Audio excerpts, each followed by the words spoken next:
David Sachs describes his stunning experience learning off two of the best, Peter Thiel and Elon Musk. Not many people can say they've been in that position. This clip is a beauty. The whole PayPal mafia experience was less than 4 years. It was 1999 through about 2002.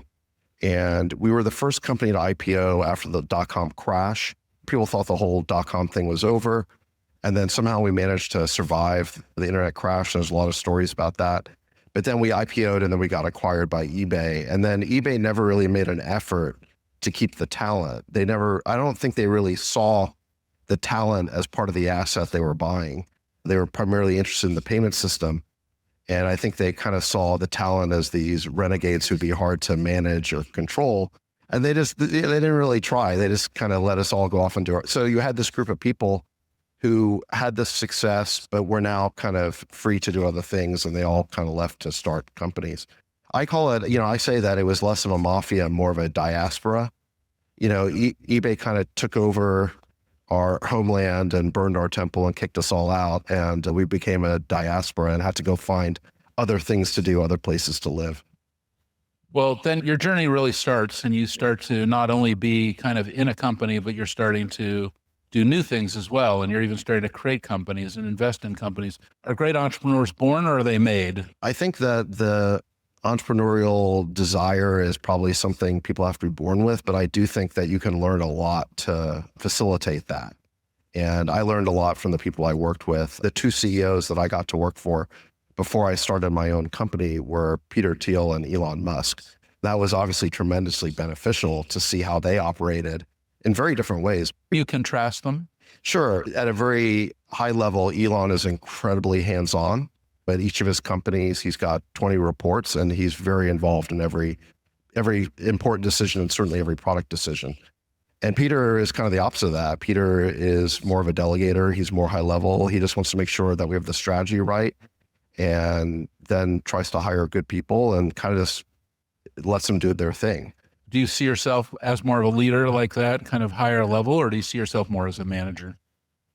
At this point, I'm kind of an investor, which is almost like being semi-retired, I guess. But when I was actually a founder and running a company, I tried to take the best parts of each one of those styles, or at least, and the way I kind of divided it up is that when it came to the product, I would sort of micromanage the way that Elon does. I wanted to be very involved in every product decision.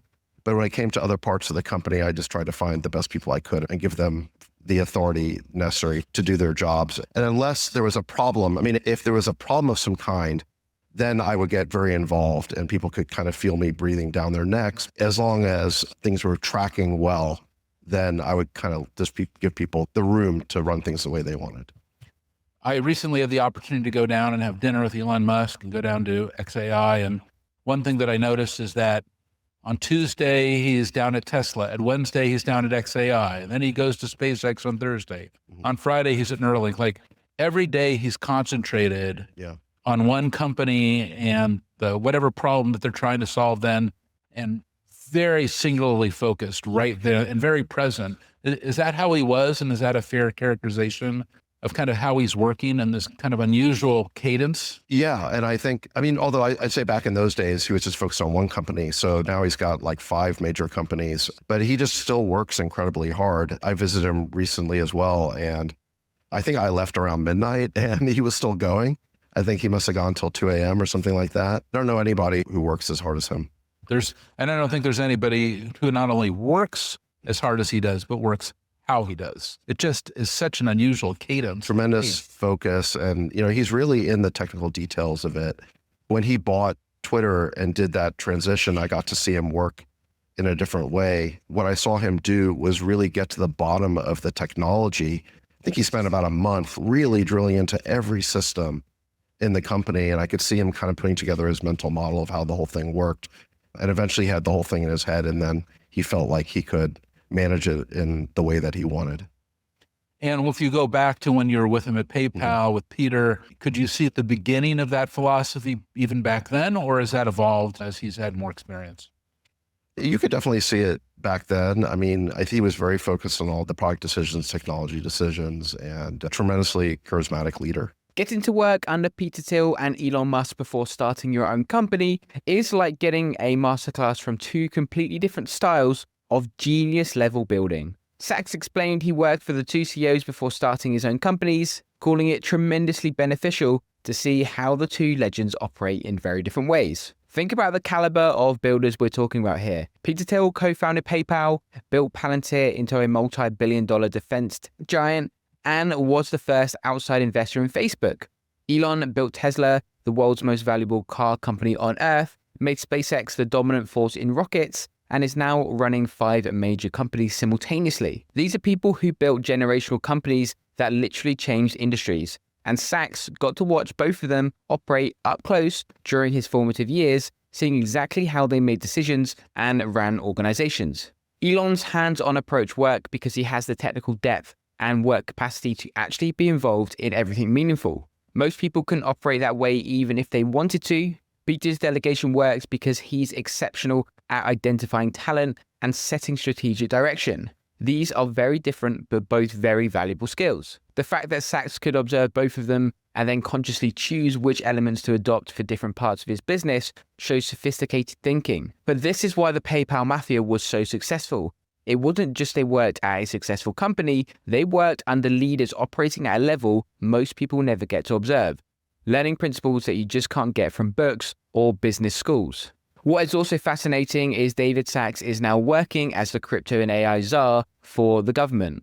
This means he has seen the very best of builders operating in new techs and new fields, building gigantic value and epic technologies for America. Now, David has a seat in government where he can directly help the government strategically help builders in America who are at the frontier of the next huge technology wave to make sure America maintains its dominance. But one of those two leaders operates in a way that's so extreme, it's almost incomprehensible to normal people. Elon's work ethic and ability to build complete mental models of complex systems is genuinely superhuman and explains how he runs 5 major companies at once. Sachs describes Elon's current schedule: Tuesday at Tesla, Wednesday at XAI, Thursday at SpaceX, and Friday at Neuralink, singularly focused on one company each day.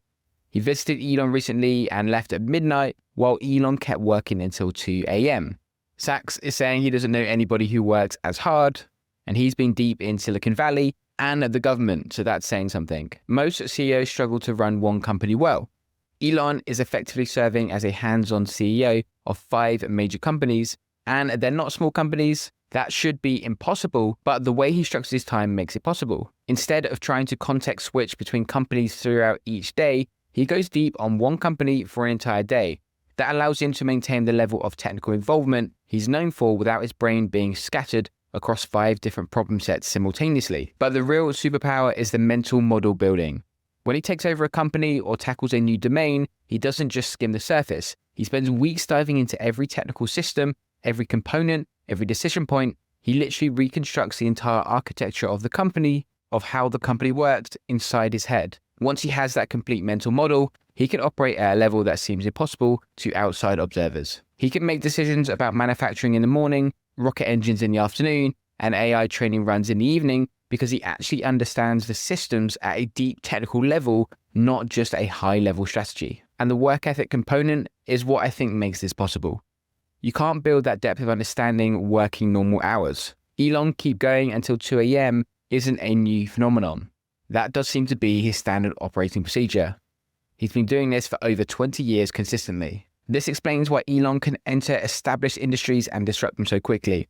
Other CEOs rely on their teams to explain things to them. Elon drills down until he understands it himself at the atomic level, so then he can identify inefficiencies and opportunities that the experts miss because they're too close to the existing way of doing things. The consistency over time is what's truly remarkable. Sachs could see this pattern at PayPal 20 years ago, and it's only intensified as Elon takes on more companies. Most people burn out. Elon just keeps adding more to his plate while maintaining the same insane level of involvement in technical details. This isn't a recommended playbook for normal humans, but it shows what's possible when someone combines extreme work capacity with systematic mental model building and maintains that for decades. That's how you end up running 5 cutting-edge technology companies instead of struggling to run one. If you found this video of value, why not consider hitting subscribe? Cheers.